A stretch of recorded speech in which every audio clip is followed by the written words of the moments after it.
দাঁড়িয়ে দাঁড়িয়ে ঘর মুছছে। বাবা, না হয়েছে? আচ্ছা, কি দেবে ঘর মোছার বদলে? কি দিতে হবে? কি দেবো তোমাকে খেতে? ও সোনা, সোনা বুড়ি ঘর মুছুনি। বাবা, কত কাজ! টিকলেট, ও কত কাজ করছে দেখো। এই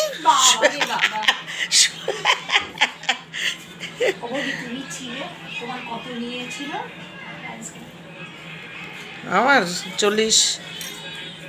35,000 টাকা তো প্যাকেজ, তারপরে 2,000 টাকা বায়োপসি, তারপর টেস্ট ফেস্ট ওই দিন প্রায় 18,000 টাকার হয়েছে। ওই ডক্টর দীপঙ্কর সরকার, ওনার তো আরতি ক্লিনিক্স, সব মিলে 82,000 টাকা খরচা হয়েছে। তুমি ঘুমাচ্ছ? এই আমার একটা নে।